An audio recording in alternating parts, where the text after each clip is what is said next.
Welcome to another episode of A Real Point of View. I'm here with my co-host. I'm Greg Morgan.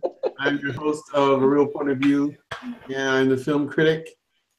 And along with my fellow film critics here, we're having fun, we're acting silly, so I apologize for that. We're just kind of being silly in the green room here. So again, welcome. And I'd like to introduce my cohorts in crime here. I have the lovely Miss Karen D, and she's the movie maven. And we have our friend who's using his avatar right now is the man himself, Mr. Larry Demkowski, and he is the must-see movie critic. And then we have Stephen C, who is the movie critic that doesn't pick a bad movie. And we're all here tonight to talk about summer movies. Oh, I forgot to say allegedly. I don't think you forgot. You just said it. I forgot to say it when you allegedly. Right. Now, did he allegedly say it? No, I allegedly said that she said allegedly. This coming from the person who yawned during the intro. Who yawned during the intro? Did I? Don't look at me. I'm just. I didn't yawn. Don't look at me. I'm just an avatar. Intro.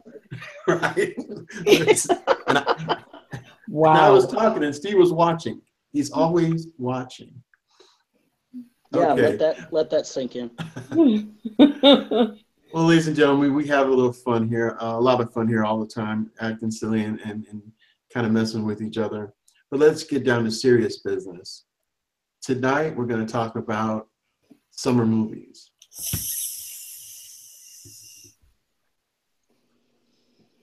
Okay. That was summer heat. That was summer sizzle. I thought that was sizzle. I don't know. Sizzle. That was the That sound. sounds like bacon. Like Hey, bacon's good year round. That's true. It good is. all the time. Bacon is that's just the deal. Mm. So summer movies, guys. So I kind of went out and made like a list of 10 movies that I thought were pretty decent summer movies.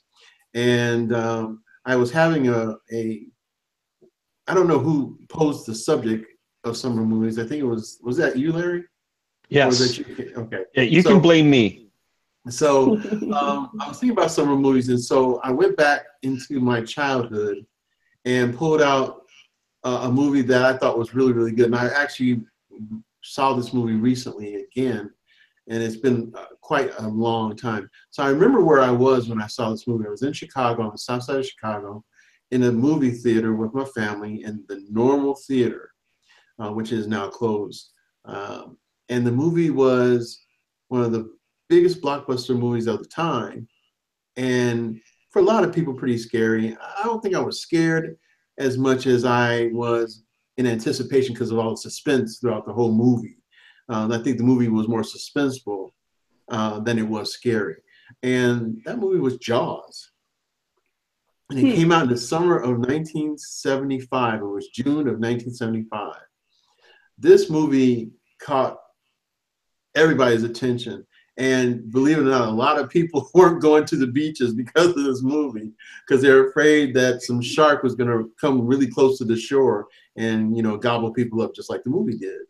The movie was very convincing at a time where special effects were still, over the years, special effects always seems to get better. And up to that point, Steven Spielberg, who directed Jaws, had pretty good special effects for this giant white shark for the times. But yeah, it was a pretty suspenseful movie. Had a lot of fun watching the movie, especially watching it again. Did any of you guys see this film? I'm pretty sure you guys all saw this one. No. Oh, yeah. No.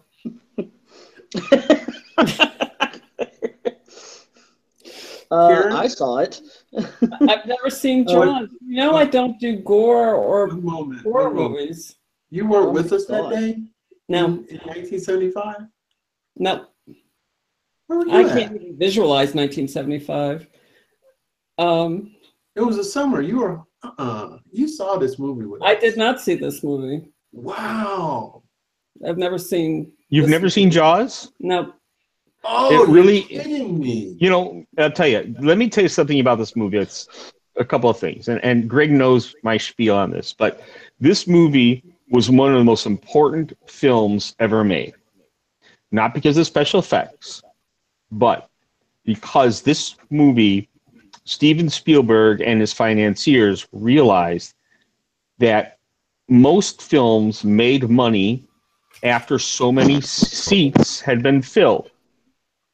So what they did was, rather than waiting that to be the third or the fourth month of the film's release, they made sure that enough theaters were showing that movie over the first weekend it opened. And so by the end of the weekend, the film was in the black. Well, that has really changed the way Hollywood does business since then. Yeah. Because now, if a movie doesn't make back its investment in the first or maybe by the second weekend, then it's considered a flop. Exactly. That's why Jaws changed that whole model of first it being released on the coasts and then working its way through the country. Jaws was the movie that changed all of that. I don't know if that's such a positive change, because good movies get just sort of relegated to the dustbin a lot more quickly now, and there's just this expectation that that people have to grab onto a movie immediately, and sometimes a movie's got to build an audience just the way a TV show needs to build an audience, or a play, or a Broadway play. Oh, I'm not disagreeing with you. I'm just saying that it changed the business of movies. Right. No, I know that's what you're saying. I'm just saying that's just my 2 cents about it. It's created some dynamics which I think, in my opinion, in the long run have changed, not necessarily in a positive way, the business of movie making. Right. I have 2 friends that I've met in my life that, because of this movie, they've actually never set foot in the ocean. And I mean they've never gone to a beach, even though they've been on vacation in Orlando, Miami, going to the Bahamas, places like that. They are deathly afraid of going anywhere near the ocean because of this movie.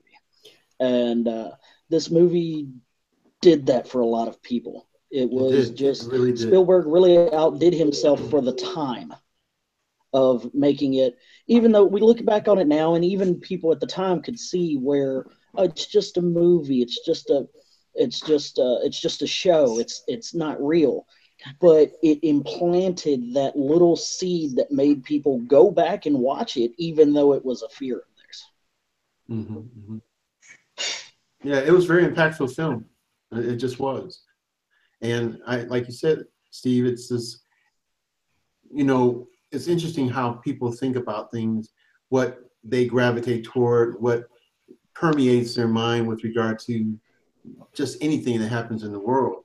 And this was one of those situations that truly scared a lot of people and kept people away from the ocean, kept people away from the beaches, and put that thing in their mind, and now it's a phobia. I mean, it was a good movie. It was very suspenseful, and after seeing it, after not seeing it for so many years, and now to have the opportunity to see it again, I relished in seeing it again, and I really enjoyed it. Even now, one of those movies that stands the test of time. Jaws was one of those movies for me. And had some really good people in it. I mean, Richard Dreyfuss was in this movie. Roy Schneider, was in this movie, and he was excellent as the sheriff who's looking, for the big mechanical shark, and the shark was an amazing actor. Yeah. And does anybody know the name of the shark? Bill? Was it Bill? Bruce. It was Bruce. Bruce. Was it Bruce? His name was Bruce. Yeah, yes, it was. I know the name. Crazy, huh? That's a little crazy. Yeah. Yes, it is. Karen, it's actually pretty good. Honestly, it also has one of the best movies, in my opinion. Say again, Steve. Hey, Steve. Can you say that again? I said, in my opinion, it's got one of the best speeches. in a movie. The Indianapolis Oh, speech, yeah. Robert Shaw in the movie. You can take that speech alone and take it to a performance, an acting studio where people are learning to act and doing stuff like that. And like, hey, look at this. This is what you need to portray for certain scenes and stuff like that. You need to treat what you're trying to do like this and really because it does display a lot of emotion in the speech. Good stuff. Steve Karen, that's why you got to go watch it. Mm. You can completely block out all the shark stuff, watch the dialogue or listen to the dialogue and watch other scenes from this movie, and it is still a complete movie. It is still really good. And not only that, but you've got one of John Williams' best soundtracks. Mm-hmm. Yeah. I'll wait for the movie.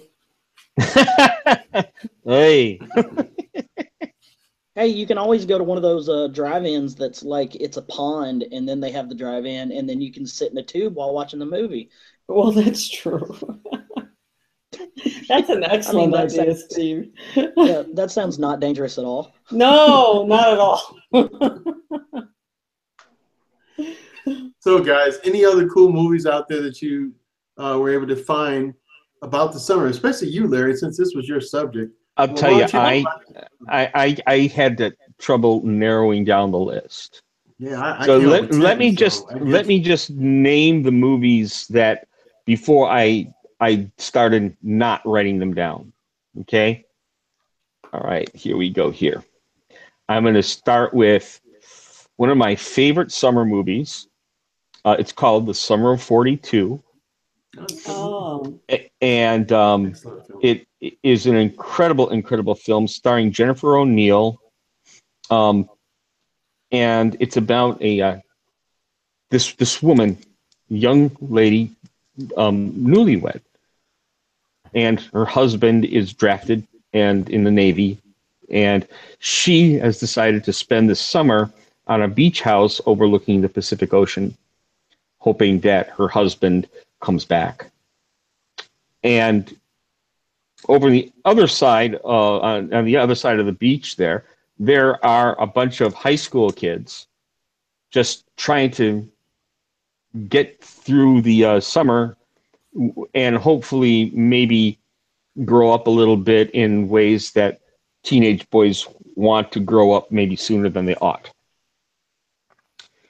And the lead boy, his name is Hermie, and he meets this woman and develops a crush on her. And then her husband dies. She gets that telegram. And the two of them come together in a way that is very touching. And as opposed to what other of his friends are doing. And it really shows the difference between something that is loving versus something that is, versus something that is just instinct. And it's a beautiful film and also a fantastic soundtrack. And the second one that I came up with was a 1978 movie. And I'll tell you something, this was one that Corvette Summer. It's not one that you thought, is it? Is it? Oh, yes, it is. It's exactly the one I thought. Corvette Summer. And this, of course, stars, yes, you got it, Mark Hamill. Oh, good. No, I like Mark Hamill. I thought he was saying Mark Harmon, which I really don't like. Mark Hamill and Annie Potts. Wow. And this, it's actually not a bad film if it's the perfect drive-in movie. Let me just say it that way. It's a fun film, and you ought to go see it out. Now, you can't have a summer movie without mentioning one of the dozen or so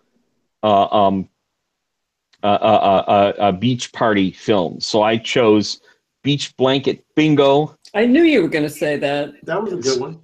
starring Avalon. Annette Funicello and Frankie Avalon. That's right. Yes, sir. And, you know, all of these movies had fantastic casts in it. No, in Beach Blanket Bingo specifically, one of my favorite actors of all time is in it, Don Rickles. Oh, love Don Rickles. And gosh darn it, this is a pure summer fun movie. Long before Porky's, long before Meatballs, long before any of these films, you had these beach blanket movies where Muscle Beach, and again, they all started Annette Funicello and Frankie Avalon. Yep. It was a series of movies, right? Now I have to go. Now we're gonna head on over to 1966 again, and this movie stars stars people that you probably don't even know. Bruce Brown, Robert August, Michael Hinson, sorry. And it's called The Endless Summer. I remember seeing this at a double feature back in the days at a drive-in. And I thought, gee, if I was older, I might understand it.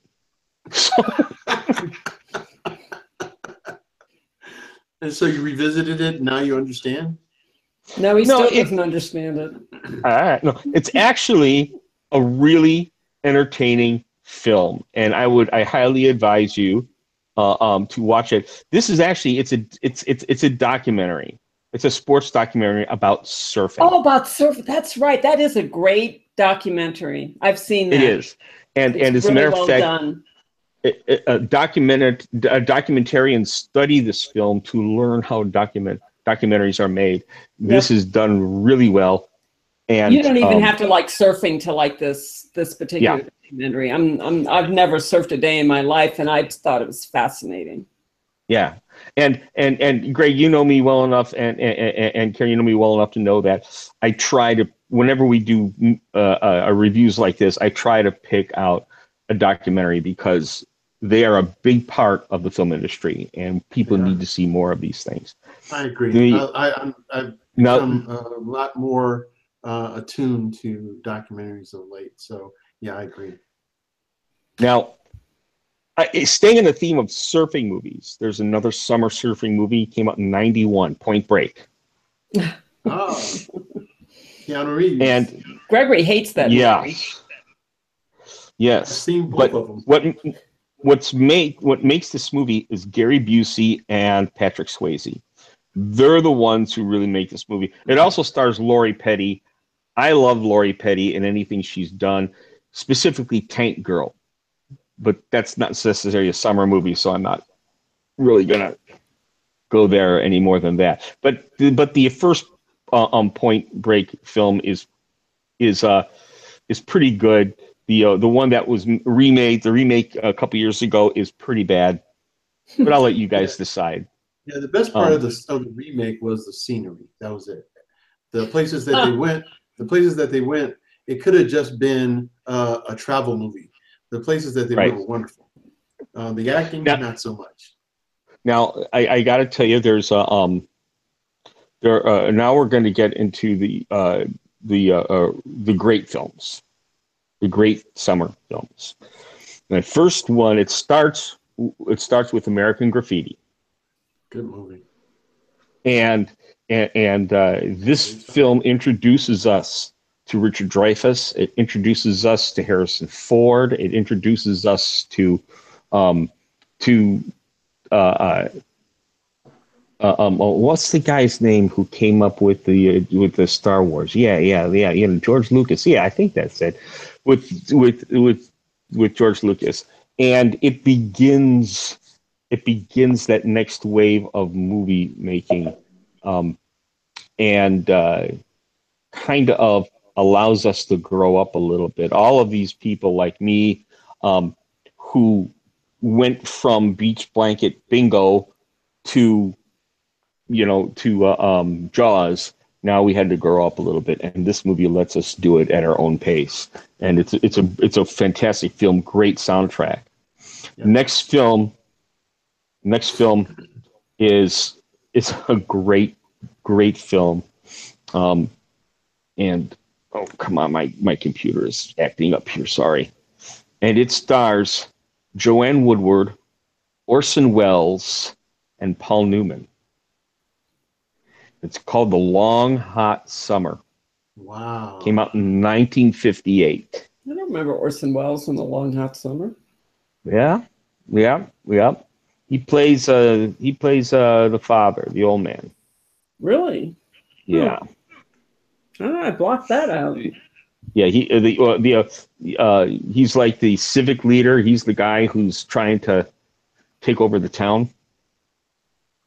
Yeah, I remember the father. I just don't remember him being Orson Welles, which is odd.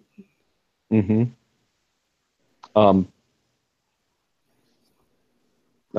This is one of Paul Newman's best roles, but not as good as the next one I'm gonna bring up, and that is Cool Hand Luke. Yeah, and that happens in the summertime as well. And this is Paul Newman's. This is his tour de force, and it is so iconic. Again, this film was so powerful. They actually used this film as evidence to talk about in Congress about how bad the Southern penal system was. And because of this film, even though this film is it's fantasy, whether it's based on anything or not is beside the point. It spoke loudly to legislators around the country, and it started a movement to change the penal systems, and bring them make them more humane. Unfortunately, it had everything to do with the prisons for white people and not prisons for the people who are not white. There's some great movies since then that get into the whole racial thing, and they're very powerful. They're not necessarily summer movies, though. But we need to go in that direction one of these days, because there's some very powerful films about that. I remember the tagline from that movie. What we have here is the failure to communicate. Everybody was saying that. Like that whole, like the year when that movie came out, everybody was saying it that year. That was like the most famous thing. It was a meme, except way before anybody even thought of memes. Yeah, and Strother Martin, who made that line famous, who played the captain, did such a fantastic job in that film. Everyone, the list of the cast list on that film is incredible. And again, I highly recommend, if you haven't seen this movie, this is a movie that you gotta watch. I was lucky enough. I saw it very early in my life, and I was able then to grow up with it. And as I started to learn more about the world around me, go back to that movie and see how my experience of that movie had changed. And I'll tell you something, it's really been a good movie to learn about film in my life. The next film, I got to tell you, is also a marvelous, marvelous film. And it came out again in 1958. And again, it starred Paul Newman. But it stars Paul Newman, Elizabeth Taylor, and Burl Ives. Cat on a Hot Tin Roof. That's right. And this, again, is one of the best movies ever made. And it's also it happens in the middle of the summertime. and everybody's anxieties are at edge because it's hot, but that's not, and it's not just the weather, but it's what's happening between these people. It's hot and it's sexy, and Elizabeth Taylor does that very well, and Paul Newman does that very well. And the play, ironic, since one of the main problems was that they weren't having enough sex, but yeah. So this was a great film. I'm going to end with perhaps probably my favorite summertime film of all time. And it's 1951. And the director was Elia Kazan. Oh, I know what movie you're talking about. Oh, do you now? Oh, yes. And it stars, let me tell you who it stars. It stars Vivien Leigh. Of course. And Marlon Brando. Yep. A Streetcar Named Desire. Stella! That's right. Stella! You've had this date with destiny for a long time. Stella! I've always depended on the kindness of strangers. This Tennessee Williams play, who also transposed his stage play to a screenplay, is brilliant. And I believe, even though he's not listed as a screenwriter, I think Faulkner also helped in creating the screen dialogue. Faulkner made most of his money being the daily writer for films, especially like Tennessee Williams plays being converted into a film. He was very good at that. This film is such a great film. You have the power, just the raw power of Brando at the peak of his acting career. And you had Vivien Leigh, who is able to just, twist the audience, in ways that you didn't know you could be manipulated. And it's just completely just awes you. And then, of course, Kim Hunter, the unassuming Stella. And let me tell you something. Vivien Leigh as Blanche Dubois, and Stella, Kim Hunter as Stella. If you take a look at their names, Blanche, bland, blasé, and yet she's the flowery one. And then you look at Stella, but star. Right, Stella, right. And yet she's plain. She's not flowery, she's very plain. But when it comes down to it, it's Stella that Stanley loves. Through all his mistakes, and he makes a lot of them, he always comes back to Stella. That is what he's grounded to, and it's a brilliant play. These actors do a brilliant job in the film. Carl Malden as Harold does. I love Carl Malden in this movie. It's again, you're talking some of the best actors of that era of Hollywood in this film. You got to see it, and it's a great film to watch on a hot summer night. Maybe even on a hot tin roof. And what I like about this movie is the way in which it evokes the oppressive heat of an urban summer, because it's like you have this sense of like these caged animals just sort of walking around stalking each other, trying to figure out whether one of the other one is going to be the next meal or not, but knowing that they really shouldn't be eating each other, but it's getting kind of, antsy in here, getting kind of rough. So it may have to come to that. And that's what I love. It's just like that sense of places that you can feel the heat rising off the tenement buildings. You can feel the heat coming off the cement. And when I remember sitting there watching, I've seen this movie a number of times, and it's like I just want to get out of the movie and just like go get a shower or go get cool or something, because it was driving me crazy. That's how powerful the movie is.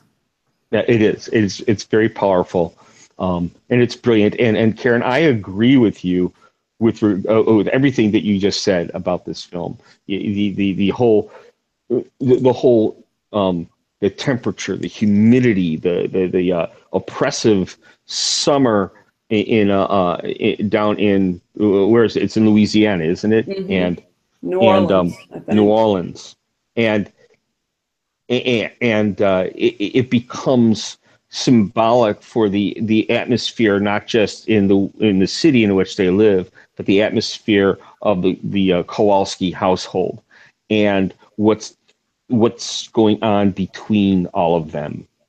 And it really plays on that idea that we are prisoners of our own making, not just prisoners of our place, but of our own making as well. And sometimes we confuse the two. It's a marvelous film. Yeah, it really is. It's one of the best films ever made, period, in the history of American cinema, if you ask me. Wow. Very good. Very good, Larry. Well, what about you, Steve? What movies did you come up with that were summer movies that you thought would be viable to talk about today? Well, first off, I've got a movie that was made in 1993, but is set in 1962. All right. Sounds like fun. Sounds like fun. Takes place during the summer, involving one of the most favoritist of sports in the United States of America, and that is baseball.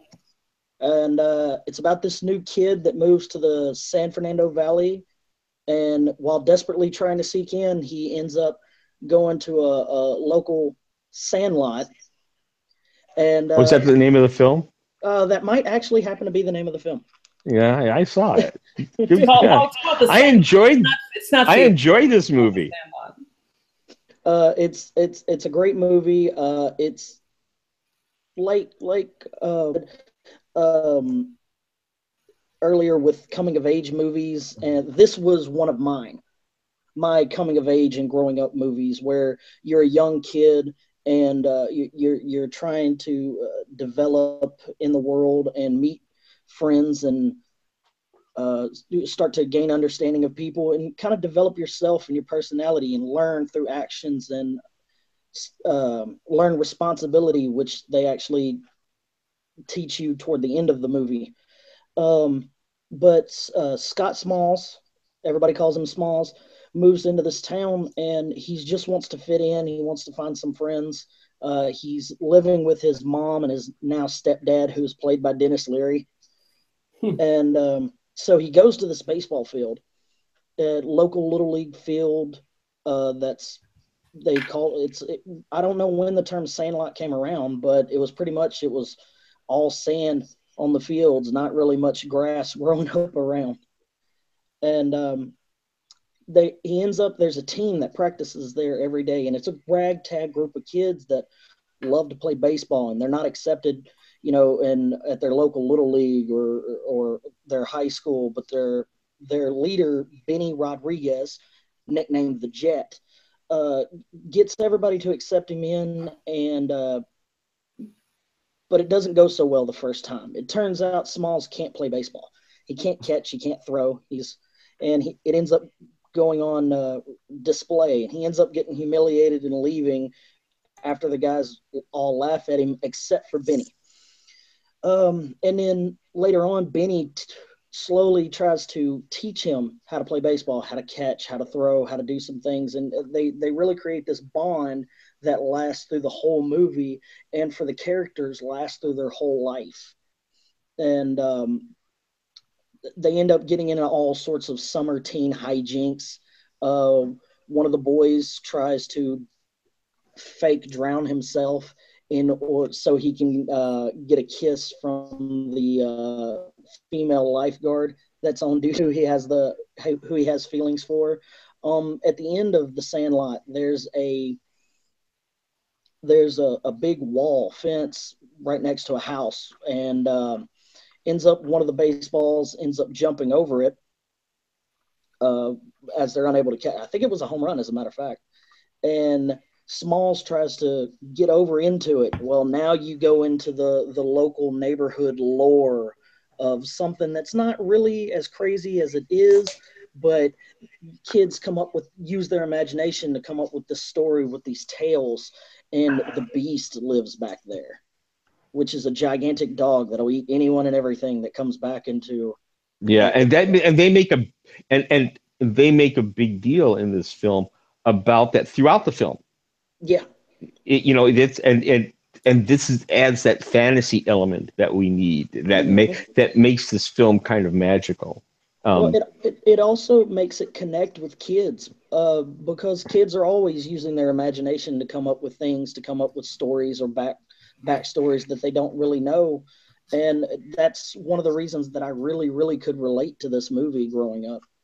Yeah. And, ends up a baseball gets hit and it ends up splitting at the seams. Well, nobody else has an extra baseball, so they're going to call the game. And they're just going to leave. And Small speaks up and he goes, I got a baseball. Yeah, let me run home and grab my baseball. So they let him run. They wait while he runs home, and he goes to his stepfather's mantle, and there, sitting on a trophy of a glove, is a baseball. The one thing you see it, but you don't really notice. And as a kid, he doesn't really understand the significance of it. But ends up that ball gets hit over the fence too. So the kids are like, oh, well, we lost the ball, whatever. Well, Small starts freaking out. No, we got to get the ball. We can't get the ball. The Beast's got it. And he's freaking out. And finally, they don't understand. And then finally he tells them the ball's been signed. It's my stepfather's possession. Okay, big deal. It's a signed baseball. No. What's the name on it? Baby Ruth. Baby Ruth. And everybody around all of his new friends are going, Babe Ruth, and they just list all of the different nicknames for Babe Ruth and just the accolades and the greatness that is Babe. And anybody who knows anything about baseball knows Babe Ruth is one of the cornerstones of what brought baseball into a changing future. And he has no idea who this guy is. And he understands it's important because it's his stepdad's, but he doesn't understand how important it is. So his stepdad's out of town, so they're spending the whole movie trying to get this ball back. And I'm going to stop there. I'm not going to say any more, but just the antics that follow with them trying to get this ball and using everything that they think they can use without having to go get it. And then finally, leader, the hero, the guy that everybody looks up to, finally steps up to the plate and decides it's no choice that he has to take full responsibility for it. Also, we were talking earlier, James Earl Jones in this movie. He plays. Yes, he is. And I was going to mention he's in it, and also Karen Allen does a great job as the mom. Mm-hmm. Yeah, she does. She does a really good job as the mom. But it's just a great summer movie, and it's all the antics. You have the fair, you have the pool, you have baseball. You're the summer hanging out with your friends. This kid developing new friendships and relationships he's going to have for the rest of his life. And I feel it's definitely a movie to go see, and it's definitely one that's got a real place in my heart. Yeah. Great choice. Yeah. Steve, great choice. What else, Steve? What else you got? The other one is a holiday that just passed. 4th of July. Independence Day. In 1996. Aliens. In July 2nd, 1996. A blob in space. I said blob. Yeah, that's the word I'm using. In space, slowly descending toward the planet. All of a sudden, this thing that's literally a quarter the size of the moon starts breaking up into these smaller pieces and floating down into our atmosphere. We're being invaded by aliens. And Will Smith is just waking up to find this out. And Bill Pullman's in this movie. Randy Quaid is in this movie. Jeff Goldblum is in this movie. There's a slew of other actors. Even the side actors are good actors. One of the Vivica Fox wasn't completely annoying in this movie. No, it was great. No, she wasn't. I got to tell you this though. In the book, Randy Quaid, the drunk pilot, he is not selected to be one of the fighter pilots to go and the end to attack the big spaceship. Instead, what he does is, though, he gets his crop duster and he straps one of the missiles onto the wing of his crop duster. And what's interesting was he's so drunk still and how he flies his biplane that the aliens can't shoot him. But yet he still dies. Is what happens to him and how he dies is very similar to what happens in the movie. But boy, does that change the whole movie, doesn't it? That changes the whole story. It hugely changes the end of the movie. It does. Like, it hugely changes like the last 30 minutes of the movie, which the movie does a fabulous job in the way they depict him and his character from the beginning of the movie to the end. I really like this movie because you have completely different people and they have no idea that their trajectory is going to really elope with each other in order to literally save the world. Yeah. And I love the fact that there's a countdown to it. I love the fact that on July 2nd, you have the beginning. And then on July 3rd, you have your middle part of the movie, the coming to the understanding, the acceptance of that this is happening and we have to do something now. And it's not just us, it's a worldwide epidemic that this becomes an issue for. And then you have July 4th, which is the final act, and the Independence Day speech that's in it done by Pullman is very well written.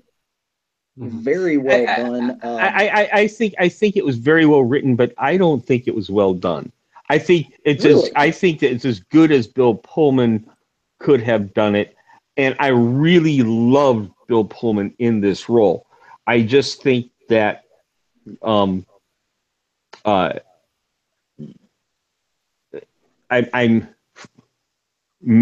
just being a snob here.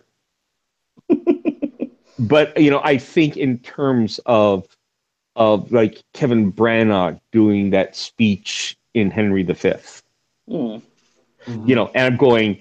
I never said it was the best speech ever in movies. I said it was a really good speech. I think that a different actor, and I don't know who it would be. I have to think long and hard about this. Could deliver that speech more that would in what I wanted to see out of that speech. Okay, that's fair. I could see that where the opinions would differ. I do really enjoy the fact that he's giving the speech, and they literally shoot to different places all around the world in which his speech is still being broadcast, but they're doing it in their own language. So it's almost like leaders from around the world that are stepping up to have this speech. Instead of it just coming from America, it's coming from all nations that are here to stand together. And Will Smith does, I feel like, a great job with his character of becoming, lackadaisical to the whole thing that's happening, and not really considering what this could be, versus becoming determined to do his job as a fighter pilot and really defend his new family, which is not really new, but stuff. And Jeff Goldblum coming out of his shell as a character. He's more reserved, a background type of personality, and then he slowly starts coming to the forefront. So I feel like there's a lot of good character development in the movie, and it really does remind me of summer because it's the 4th of July, Independence Day. It kind of does have a symbolism for what Independence Day is for America. Mm-hmm. So I think that's a really good movie for that. Right. Not to mention New York City and Washington, D.C. get blown up, and who's not a fan of that? Ooh, hiss. Hey, wait a second. Yeah. I mean, we want Karen to survive. Well, just leave early. Leave early. Wow. Well, they were attacking major cities. So as long as you stay out of within 100 miles of a major city, I think you're good. At least until they land. Ooh. Yeah, then that becomes an issue. Well, that advice is so useless, but thank you. Hey, cross that bridge when you get there. That's all I'm saying. I got one more movie. Okay, go for it. Sometimes in the summer, I know this has happened to a lot of people. It's happened to me before. Your parents like to get you a vacation where you go visit your grandparents, or you go to a summer camp, or you go, just you take a trip, and with them or without them. A lot of times, very rarely, are you sent with your aunt who happens to supervise. Technically, being how did they put this? An operations manager of a park. And that park happens to have dinosaurs roaming around all over it. Oh yeah. Especially one that looks the same color as the rocks. It's right. It's a super, super exciting vacation when you get to go to the actually open Jurassic World. Kind of gives the notion of cool aunt a whole new meaning. I know, which is really weird because she is paying zero attention to her nephews. Right. She wasn't quite that cool. Of this movie. But I mean, after all, really, what could go wrong? It's a park. Right. What could go wrong? And it's the crazy thing. It's like all family members that are not like real close. The cousins, the aunts. It's like, you know what? They'll be fine. I'll just turn my back this way. Oh my God. Right. I'm freaking out. Right. Like it's very real if you think about it. Yeah. The cast: Bryce Dallas Howard, who is the daughter of Ron Howard. Chris Pratt is in this and plays a very, very serious but still having his comedic one-liner roles. It's almost like he's sarcastic to the situation while still trying to be serious. And I feel like he pulls it off very well. And one of my favorite actors, Vincent D'Onofrio, is in this movie too and does an amazing job. Yeah. But this new park is open. It's finally happened. Basically, this is like take Lost World of Jurassic Park and Jurassic Park 3 and just say, yeah, that never really happened. Or we're going to brush that to the side and talk about it later. This is straight from Jurassic Park to Jurassic World, the park overrun by dinosaurs. All right, we've gotten all the kinks out. We've gotten all the bugs gone. Bam.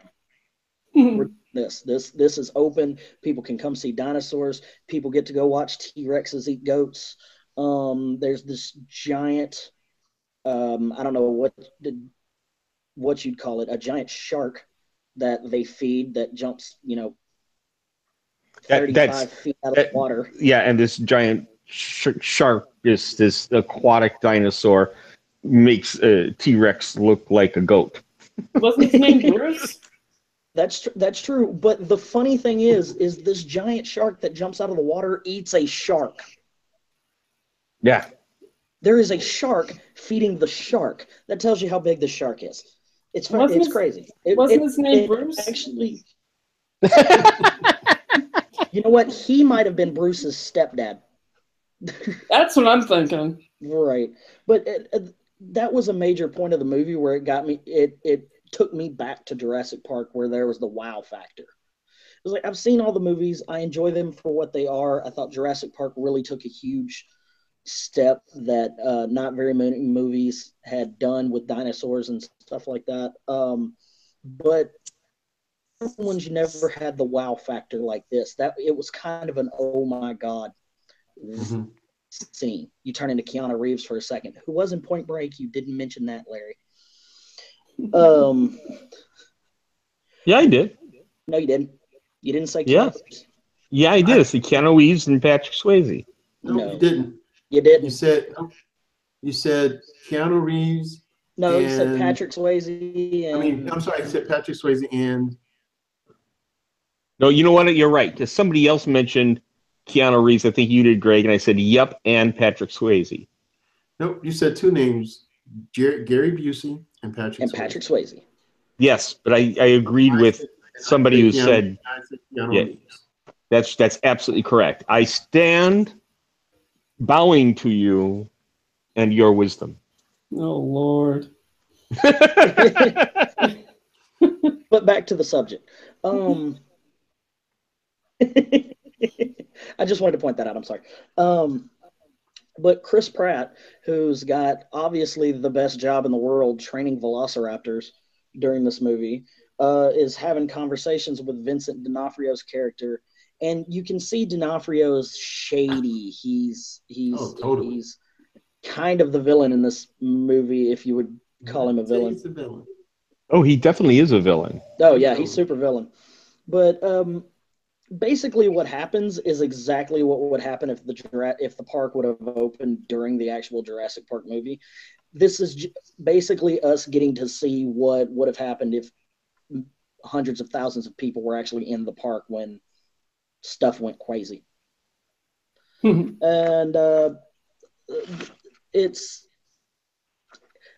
I just really can't describe how good this movie is, in my opinion. It's got all the factors of that try to be horror movie.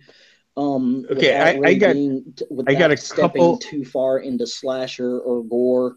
I got a couple of problems with this movie, though. I got a couple of problems with this movie. Maybe you can help me out here, Steve. Oh, go ahead. My first problem with the movie is the air raid sirens. When the pterodactyls come on in, they use World War II air raid sirens. To me, that I just lost it at that point. Any bit of believability just went out the window, as far as I'm concerned. I can completely agree with that. Poor choice. Yeah. It does seem like a cheap out, like they kind of cheaped out. Yeah, it does. When they spent. It's like when they shot the scene, they were getting toward the end of budget. Right. And we are generations removed from that duck and cover from the 50s and 60s. So most movie-going audiences don't even know that sound other than what they've seen in movies. Oh, that's very true. We've lost this. We've lost the cultural reference outside of movies. So it really doesn't mean what the filmmakers remember it to have meant. Right. Can I interject something also in a moment? Yes, go for it, Mr. Morgan, sir. In talking about this very thing, what I thought was also interesting, as you mentioned the pterodactyls coming in, I think the air raid siren actually took the people's attention away from the pterodactyls for a moment and made it worse, because they're like, what's that sound? And they're like, what's that? But then the pterodactyls are coming at them. Had they not done that, they had just seen the pterodactyls and been able to get away. The air raid siren was a deterrent for them escaping. That's how I saw it. I could kind of see that. I think the air raid siren was supposed to be the point made. Hey, look up, keep your head on a swivel. Stuff's about to go down. I think it was more for that directive. I understand that, but I think I agree because of what Larry said. I agree exactly. I agree with exactly what you're saying because of the way Larry said it. Right, because they weren't used to that. It's like, well, what's that? And that's the whole point of where I was going. Yeah, I agree. Right. It caused more. So and that's why I said a couple, because it doesn't work at two references. One, it doesn't work within the context of the film, and two, it doesn't work for the audience watching the film. Very good. Good point. I agree. I can agree with that. Well, let's move right along. And was there another issue? Karen, do you have a movie? We're going to move right along. Yeah. Karen. Yes. Welcome to the show. No confusion there. Thanks. Thanks. Well, I like the idea of like just picking like 3 films to really talk about. And so I did that, but I also just don't want our evening to end without mentioning some other films in which summer played a major part, you know, took on the status of a character, or the movie was specifically about summer. And like Larry said, there's so many movies to choose from. And I didn't realize that when we got this assignment to, you know, look for. I'm like, well, how many movies about summer are there that aren't stupid movies? But as it turns out, quite a few movies are not stupid that are about summer. That's what I learned today. So thanks, Larry. Karen, I'm always looking out for you. You know this, right? Yes, I know. So let me just tick off some really, what I think are some really good movies besides the ones that have already been mentioned. What About Bob is a movie in which summer plays an intrinsic part. To me, it's one of the best comedies ever made. Richard Dreyfuss, Bill Murray, the late Glenn Headley. Just a fabulous movie where Bill Murray just gets on Richard Dreyfuss's last nerve because, you know, Bill Murray just wants a little bit of help and Richard Dreyfuss is trying to have a summer vacation. It's just not going to work. Caddyshack is another movie based on summer because it's about golf.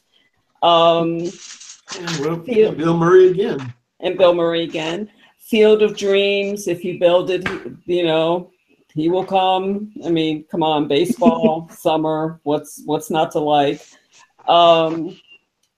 Let me see.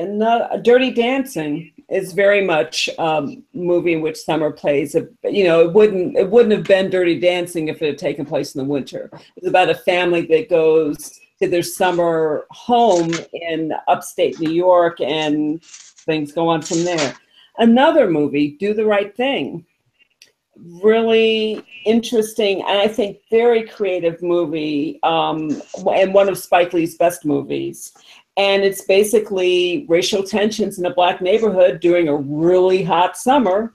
So again, summer was very critical to the plot of that movie. Stand By Me is another movie in which summer plays a huge role. Summer of Sam.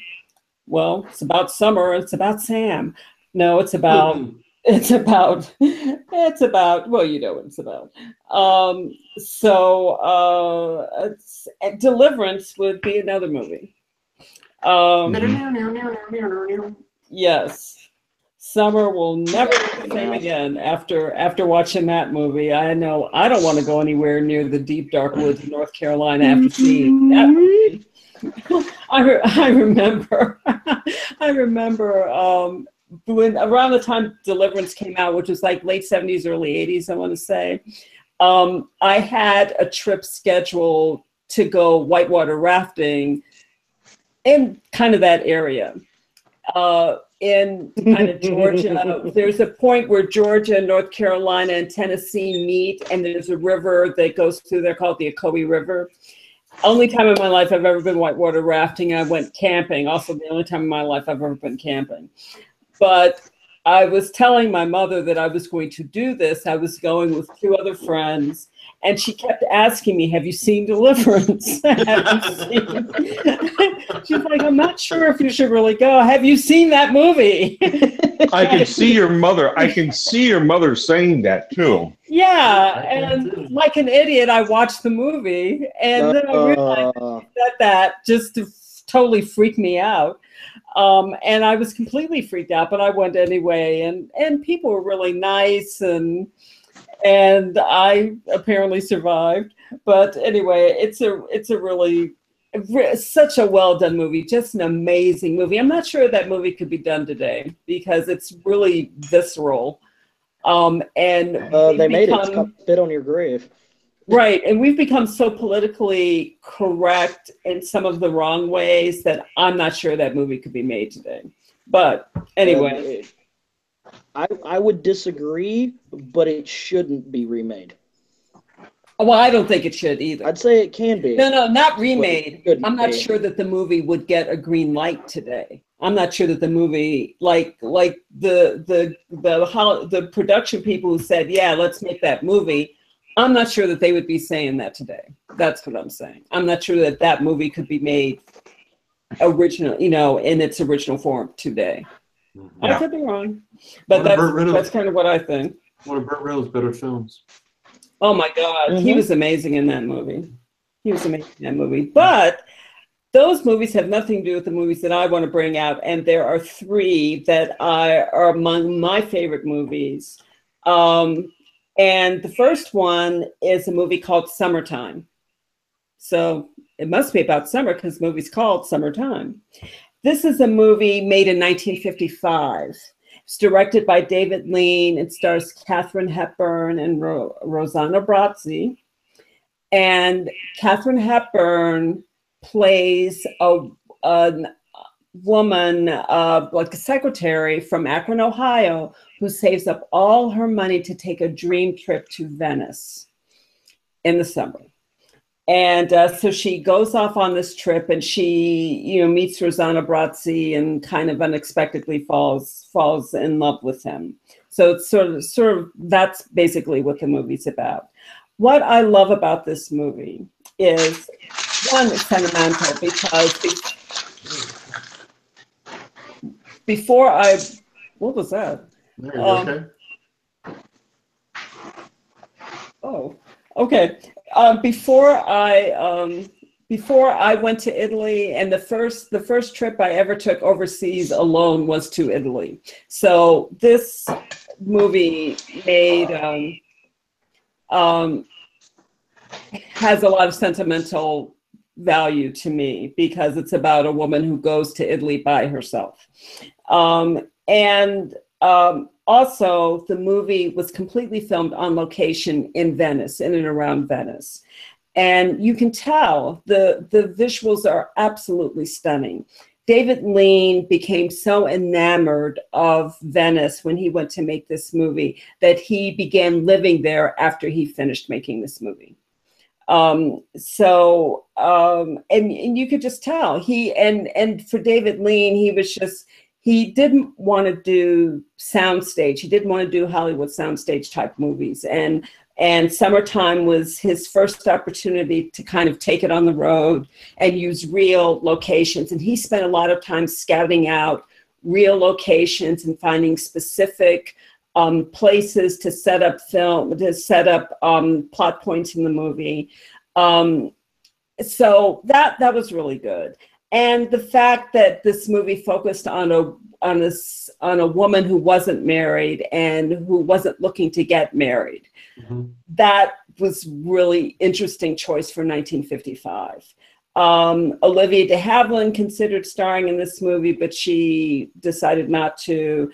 I think Katharine Hepburn was definitely the right woman because she embodied so much of that. She embodied in her own personal life so much of the independent spirit that needed to be expressed in this particular character.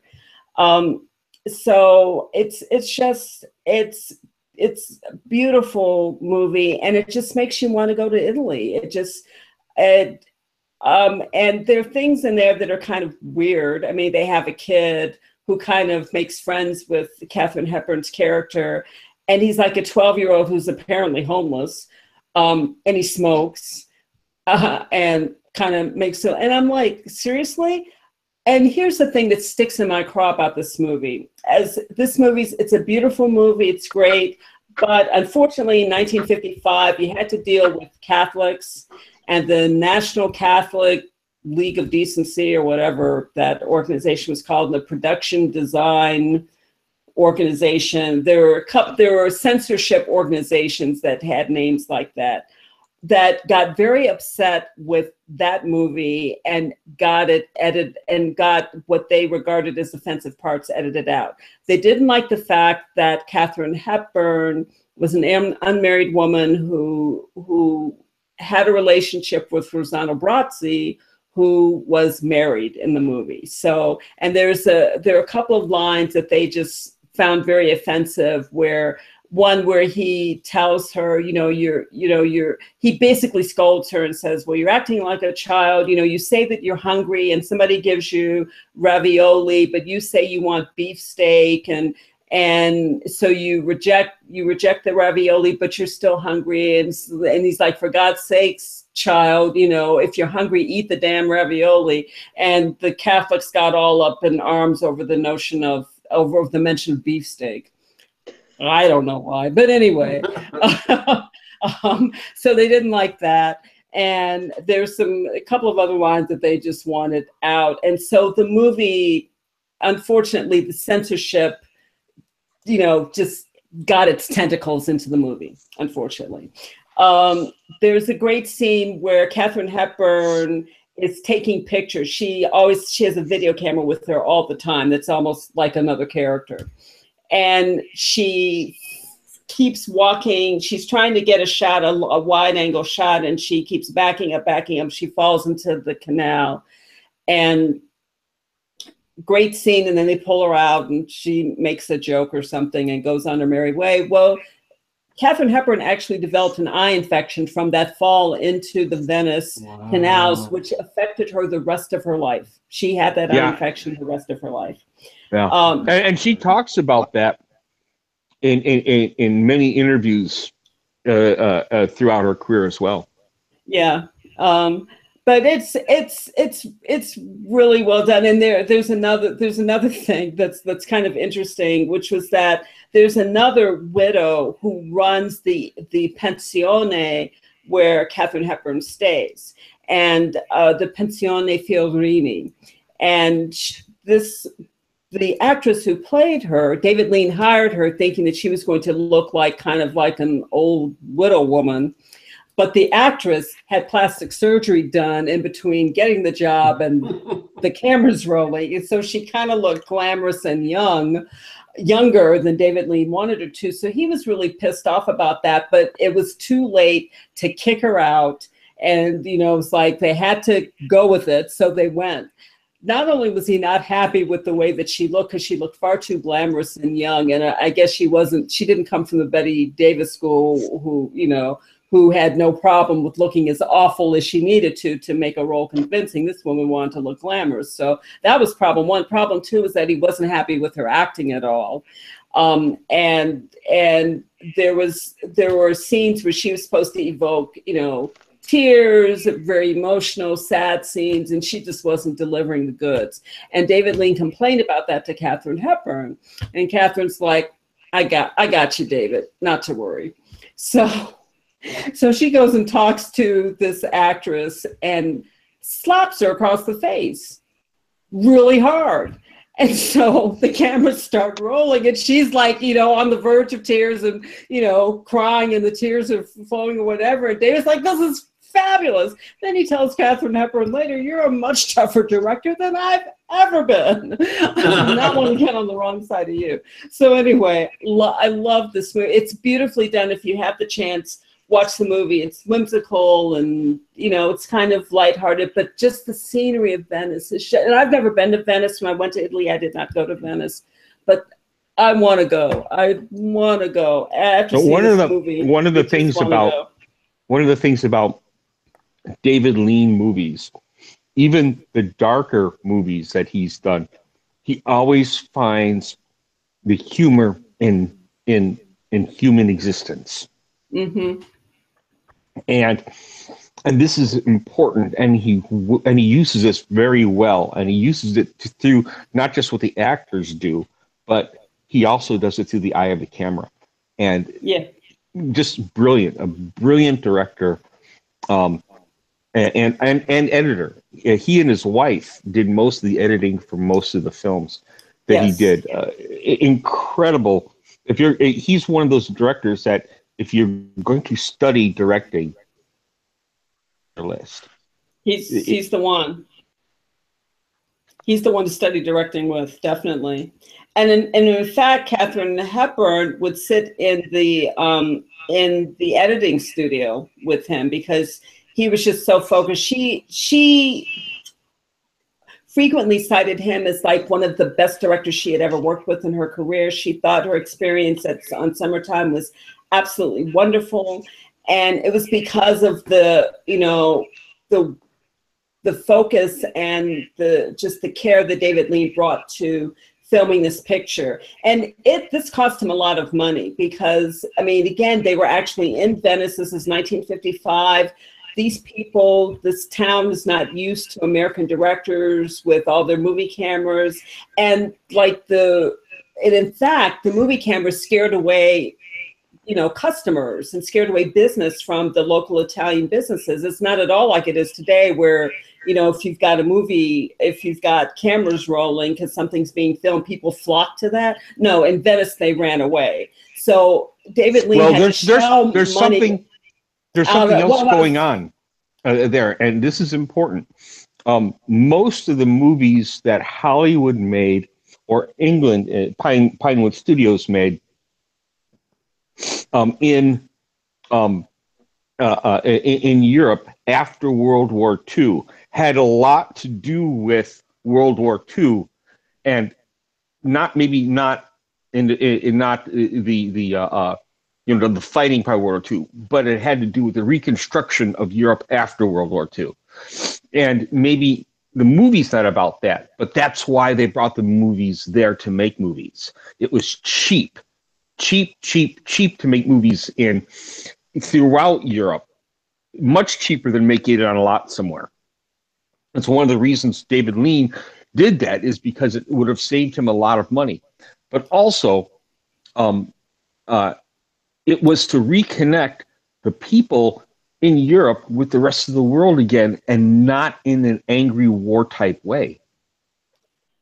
Okay, so, I guess I'm not sure that I hear what you're saying. I'm not sure that I agree with your take on that, at least from what I'm reading. And one, we're talking about more than 10 years after, about 10 years after World War II. Two, it's like, from what I'm reading, it's like the business owners were complaining about losing money because their customers wouldn't come to their shops because of the presence of movie cameras. And so I'm not saying that what you read is wrong. I think that the United States pushed Hollywood to go to Europe and make movies there. Huh.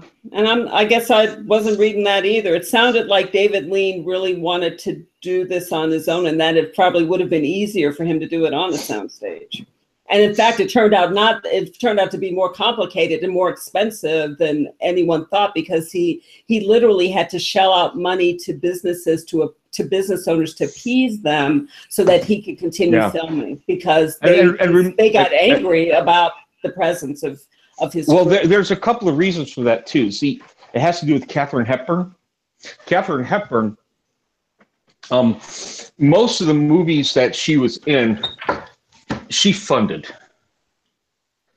She took what the money she earned from Philadelphia Story on Broadway and made it into a film. That was her money. It may not have said her as the executive producer, but it was her money. And most of the films that she was in, it was her money. Producers, executive producers in the studios did not want to produce her films.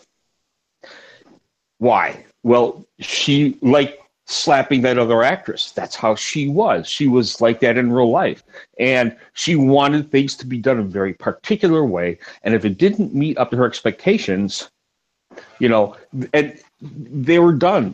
The Hollywood money did not want to be involved in that. So it was if David Lean wanted her to be in this film, the question is, did she want her to be in the film, or did she want David Lean to direct it? I think she did want David Lean to direct it, and she probably did help with production. She probably did help with financing the movie. She was the one who insisted that Rossano Brazzi get star billing on this movie, which she did not have to do. So, I mean, it's the fact that she could dictate that meant that she, you know, apparently had some power behind the scenes. But and she, a very, very, very powerful Hollywood force. Right. So let me move on to my other, because I'm a little conscious of our time winding down. So my second movie is Body Heat. And this was, I remember when this movie came out, this became like this huge cult favorite. It came out in 1981. It was directed by Lawrence Kasdan. It starred William Hurt, made William Hurt a star, even though he was pretty well known in the industry at the time that he made the movie. Kathleen Turner, this was her cinematic debut. She was a relatively well-known Broadway actress, but had never done film. And in fact, when the auditions were being held for this movie, she wanted to audition for it, and she couldn't get an audition because she didn't have any film credits on her resume. And so, you know, her agent was like, I can't get you that audition. But they kept looking for people. They kept looking for people. And somehow Lawrence Kasdan just, you know, didn't cast it. And Kathleen Turner happened to be out in LA doing an audition for another movie. She finds out there's the role's still open. So she goes, she tries out for the movie, and Lawrence Kasdan, you know, the first time she reads, but as the auditions went on, because for films, you don't just read once most of the time, you read several times. But for this movie, she was like, she nailed Maddie, the character Maddie. And when she read that part, it was like Lawrence Kasdan was like, this was who I heard in my head when I was writing this movie, because he also was a screenwriter on this movie.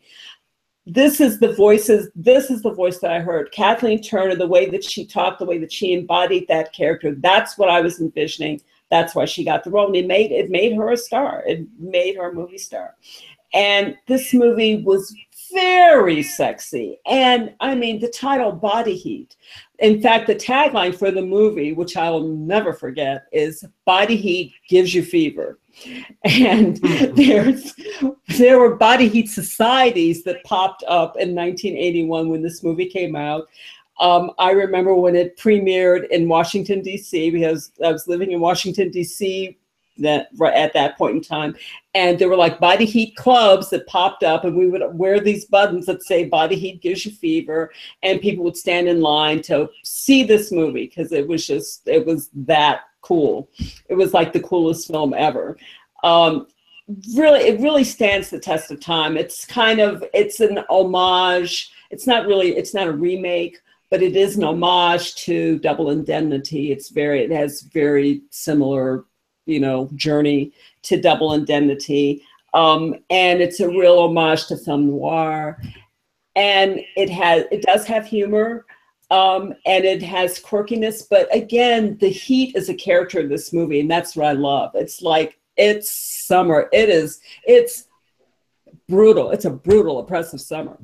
And, you know, and the only thing that you can think about is taking your clothes off and just, you know, that's the only thing you can do to get relief. You've got to get those clothes off and just act like the jungle animal that you are deep down inside. That's the only way that you're going to get through this summer. And that's what gets people into trouble. There are lovemaking scenes in which nudity was involved, and William Hurt and Kathleen Turner were concerned about how these scenes were going to be shot. So they decided to introduce themselves to the entire cast naked. So they walked up to everybody and said hello, stark naked. And they just got that elephant out of the room, and then I guess they were able to film those scenes without any problem. The other thing that I love about this movie is Ted Danson's in this movie. He plays this sort of ethically, let's say, ambiguous lawyer. Except he's really not all that ambiguous. But anyway, he plays one of the public. I think he's a public defender type in this movie. And there are a couple of scenes. The running joke is that he likes to dance. And so he does these sort of soft shoe tap dance type routines, which are really based on Fred Astaire type choreography. Ted Danson really did know how to tap dance. So, those are some of my favorite scenes I too in the love movie. that scene. I love those scenes. I just think it's so funny, and it just lends a nice bit of levity to what would otherwise be an oppressive film. And the other person that I want to tip my hat off to is J.A. Preston, who plays the main detective who is investigating the crime that occurs and that sets the whole Body Heat movie in motion. And he has this wry way of just sort of commenting, yeah, it's hot. You know, when it gets this hot, you just don't know what people are going to do. Or he says something along those lines. And he always just has like the right kind of comment for a situation. And he's friends with people, but he's sort of dancing this fine tightrope between like trying to investigate crimes and not hurt his friends. And he knows how to do one or the other, not both at the same time. And that's really interesting to watch. So love this movie. One of my favorite movies. When you talk about summer, Body Heat gives you fever. That's all I have to say. Yeah. And my third film, one of my favorite films, again, takes us back to Italy, and that's The Talented Mr. Ripley. I love this movie. This was a 1999 movie by Anthony Minghella. And oh my goodness. This movie filmed on location in Rome with Jude Law and Matt Damon and Gwyneth Paltrow. Those are the three top people. And again, it's a murder mystery, but the visuals are really striking. You go from New York to Rome, and the movie's set in the 50s, and jazz is just really like the cool thing. There's one part of the movie where Jude Law's father talks about jazz being an insolent noise, but Jude Law loves jazz, and he plays, he plays trumpet, I think. Anyway, it's a really interesting movie because if you've never seen it before, you're not quite sure who to believe. You've got these morally ambiguous characters. The only person that seems true to form is Gwyneth Paltrow's character, and she's probably the least interesting of all the characters, which is so typical. The women are always the least interesting, but except in Wonder Woman. In so many movies like this, the women tend to be the least interesting, sort of not least dimensional characters. But Matt Damon, you're not really sure where he's coming from. And then the other person who's in this movie is Philip Seymour Hoffman, who is brilliant. He's a supporting actor, and his role isn't that big, but you cannot forget him. He just takes over. As soon as he walks in, it's like, wow, who is that guy? And you really want to be his friend, and you really don't want to not be his friend. So really, really interesting movie about young people, just kind of like young, wealthy people. Another person who's in it is Cate Blanchett. She also has a small role, but also really interesting role in this movie. And these are like young, rich people who are bored and they're looking for something to do, and it's summertime and they're in Rome, and what do you do? Well, I guess you solve a murder mystery. Sounds like a plan to me. Mhm. Every time I go to Venice, that's what I'm thinking. Right. But anyway, those are my three movies: Summertime, Body Heat, The Talented Mr. Ripley. Very good movies. All great films, really. Greg, how about you? You have any films? Well, I doubt it. with He mentioned one, but you didn't mention, and you mentioned a few after that in passing. No, actually, I only mentioned mentioned the one. Only got to mention one, but Yeah. our time is getting pretty long in the tooth. So I'm just going to glance over some movies. When I was thinking about summer movies, I was actually thinking about the movies that I was able to see during the summer, as opposed to the theme of the movie being about the summer. And although Jaws was kind of a tweener, since it was during the summer and they were talking about bringing people back to the beaches in that particular film for the summer and all the tourists to help the town, survive. I was looking at other films that I thought were really good films that came out during the summers of their particular year. So I'll just go down the list pretty quick. I thought these were pretty good movies. And one of the movies that came out in 1978, in June of 1978, which was Animal House with Jim Belushi. A really good film. A film about college and drinking. Not just drinking, but fraternities is really what it was about. Joining a fraternity, being a plebe and trying to get into the fraternity house, and a student who's been there forever in Jim Belushi's character, never leaving the campus even though he flunked out of school. Fun fact before you move on from there is that one of my bosses when I was in law school actually went to the school and was in the fraternity that Animal House was based on. Very cool. Pi Kappa Alpha. Again, small world. I love small worldness, so that's very cool. Another cool movie that came out during the summer of July 1988 was Die Hard, the first Die Hard film. So that was a pretty good one. A blockbuster movie back in this day, in June of 1984, they've made a remake recently and changed the cast. And Karen alluded to women in general before. Well, they changed the cast from all men, primarily all men, to primarily all women, and that was Ghostbusters, which came out in June of 1984.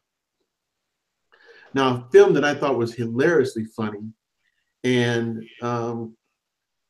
one of the things I did early on was I got involved in weddings, in the service end of weddings, and it was always interesting to me how those weddings were put together. And so this movie reminds me of those quirky times. And this movie was Bridesmaids, which came out in May of 2011. Now, one of my favorite characters in comic book lore, although I'm a Marvel guy primarily, I really like this DC character, and that is The Dark Knight, which came out in July of 2012. Really good movie depicting Batman, a little bit more toward Batman the Detective, which was really cool in the DC universe. Now, a movie that was very heartbreaking for me, a movie that I actually did cry because of the senselessness of it and because of the sacrifice that people make in order to achieve a goal, and yet the sacrifice itself sometimes does not outweigh the goal that they're trying to strive for. And that's the movie that came out in July of 1998, and that was Saving Private Ryan. A very emotional film, a very hard film to watch. I've seen the movie successfully 2.5 times, but very hard movie to watch. But again, really, really good film. Now, this is a movie that actually did take place during the summer, and this came out in August of 1983. And this starred Tom Cruise, and this was a coming-of-age film, and also too had a pretty good soundtrack. And the record that people see and the scene that's emulated in commercials time and time again is the dance scene in Risky Business. The underwear dance scene. Yep. Underwear dancing, flying, jumping off the couch. And I guess it's Bob Seger tune that's being played. Yes.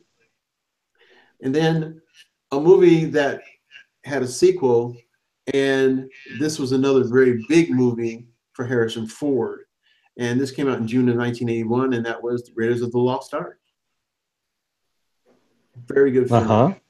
And then my last film, just to mention in passing, came out May 1979, and this was a movie actually called Alien with Sigourney Weaver. So this was a list of films that I just wanted to mention in hopes that people have taken the opportunity to see these films, and if not, by my mentioning them, and if you are able to come back to our archive and look at this show, to be able to see these films that we've mentioned today. And I'm going to end it that way for me anyway. So hopefully people take the opportunity to see those movies. Yeah, yeah. I do have one honorable mention, and we could spend all night talking about this one film, and that's why I didn't say it earlier. But it's a summertime film, and perhaps the most poignant summertime film ever made, and that's To Kill a Mockingbird. Oh, Larry, I was thinking as soon as you said that, that's the first thing that came into my mind. Yeah. Because I'm such a Gregory fan and Robert Duvall fan. That's a big movie for me. Yeah. And it's a big movie for a lot of people for many reasons. This is such a brilliant film, and I would like to spend an entire evening some night just talking about this film, the different aspects of the film and everything. I agree.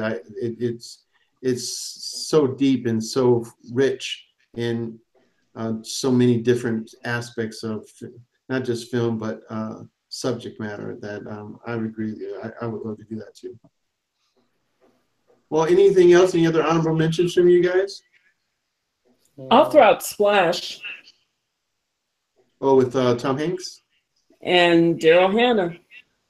Yes. I'm sorry. Go ahead, Karen. It would be hard to imagine that movie taking place outside of the summer, mainly because Tom Hanks was swimming at the beach and was drowning, and there were multiple instances where he almost drowned, and his butt got saved every time by a mermaid.